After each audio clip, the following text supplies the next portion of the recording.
Hi, my name is Renee Corley and I'm the counselor at OC. I'm going to be reading chapter 11 called Risk Management.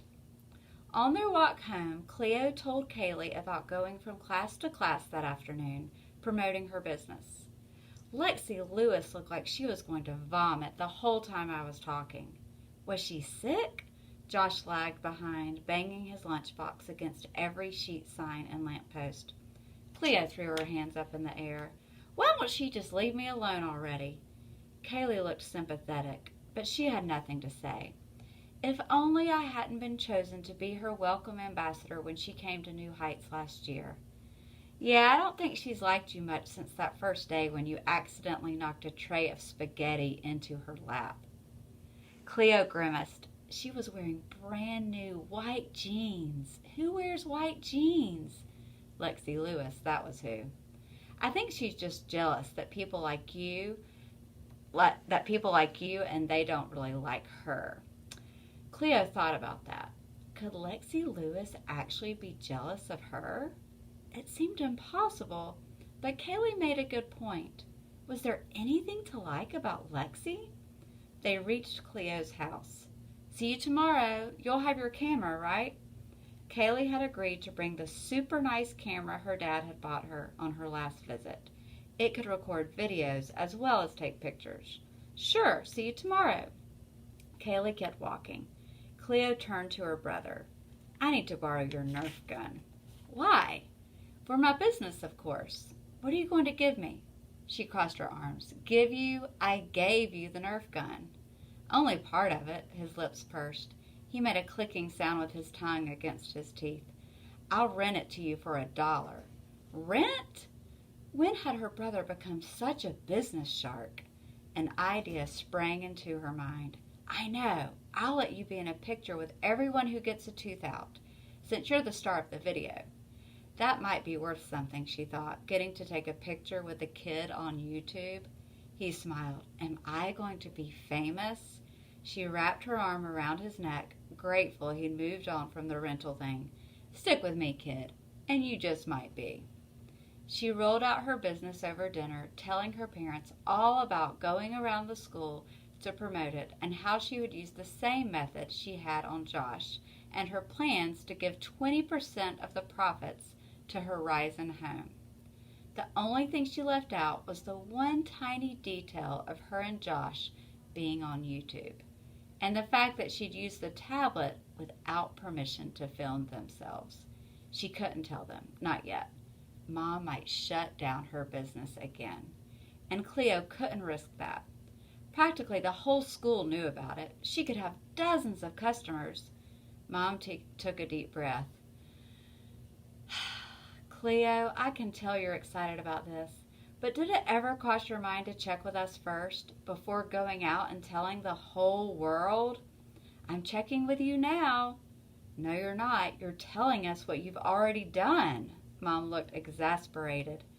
2 green beans hung from Josh's lips like fangs. Julian stuck one up his nose. Josh laughed, spewing his beans and little pieces of green muck onto the table. Boys! Mom was mad. Cleo had been laughing too. She bit her lip to stop. Your mom's right, Cleo, Dad said. It's always better to get us on board first. Okay, so she had mixed up the order of things a bit. Time for persuasion power. It's for school, Mom. I need to do it. For my passion project. I'm not saying you can't do it. Cleo squealed, thank you. Hold on. Uh-oh, what was the catch? Maybe we should have people sign a liability release form. A what? A form that says people can't sue us. Standard risk management.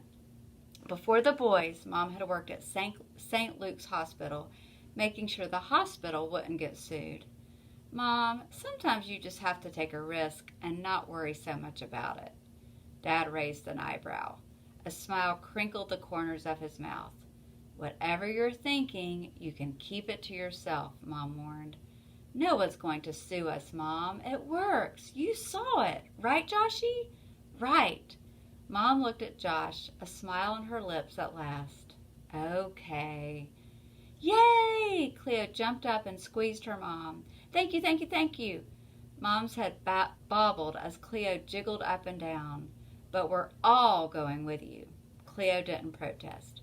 Mom had said yes. I have a soccer game, remember? Dad said. Oh, right. Well, the boys and I will go then. Cleo could barely contain her excitement. She jiggled Mom some more. Thank you. Mom narrowed her eyes and bit her lip as if she were thinking. She wasn't changing her mind, was she? I have an idea. She went to the kitchen and brought back a big bag full of the lumpy cookies from the day before. They looked like something from the Natural History Museum, like plasticized armadillo poo. What would you think about doing a little test marketing for me? You can hand them out to your customers. Cleo eyed the cookies. Are they any good? That's what I want to find out, Mom sighed again. Since you think I need to take more risks, she held out the bag. Want to try one?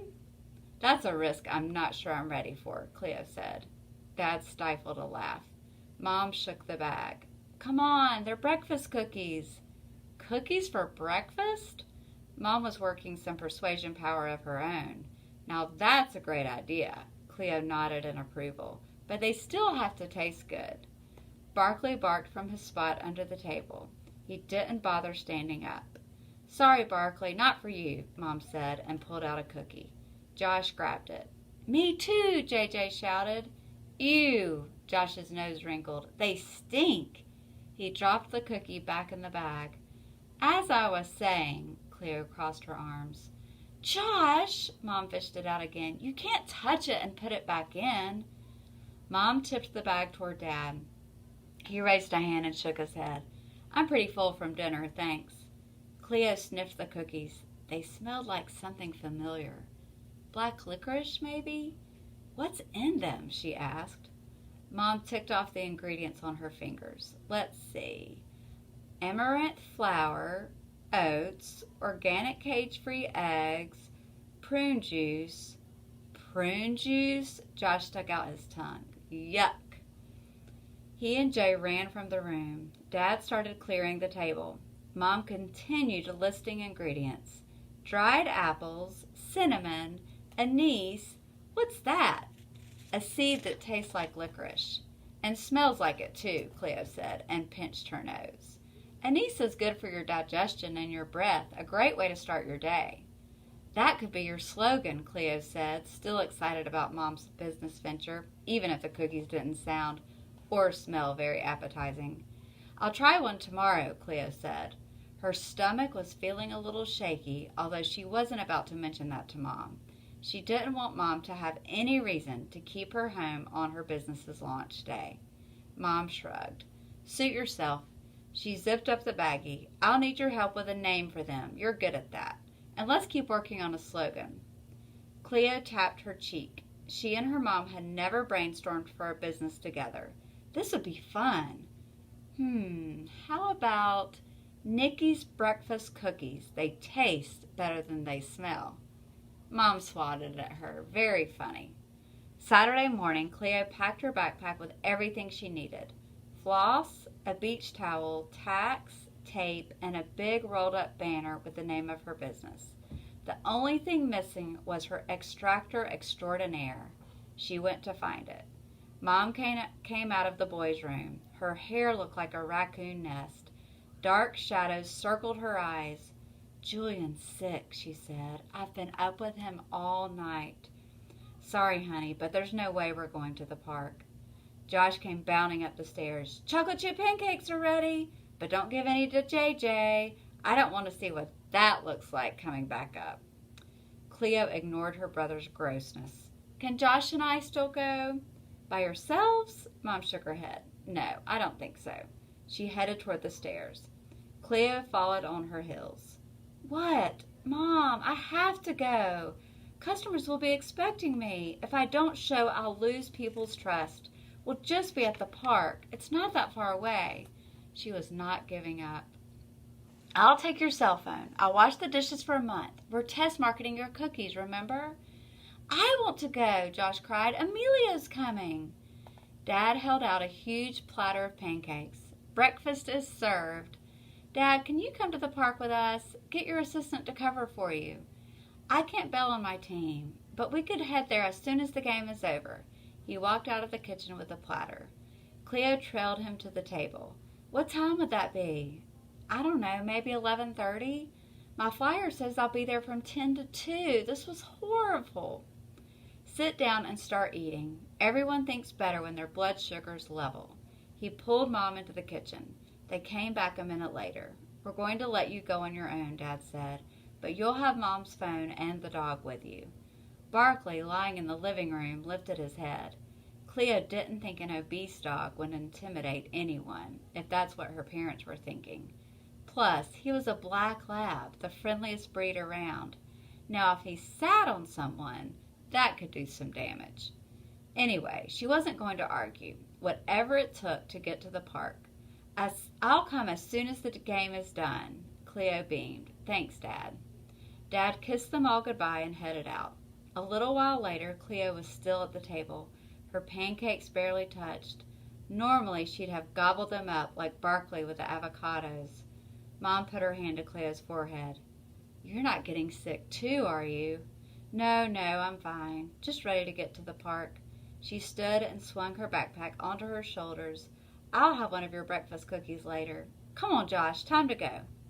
Josh ran into the room wearing his Dodgers hat and carrying the Nerf gun. Barkley did his best to keep up with him. Mom put the cookies in the main section of Cleo's backpack and zipped her phone into the outside pocket. She clipped Barkley onto the leash and handed it to Josh. See you when you get home. Oh, I almost forgot.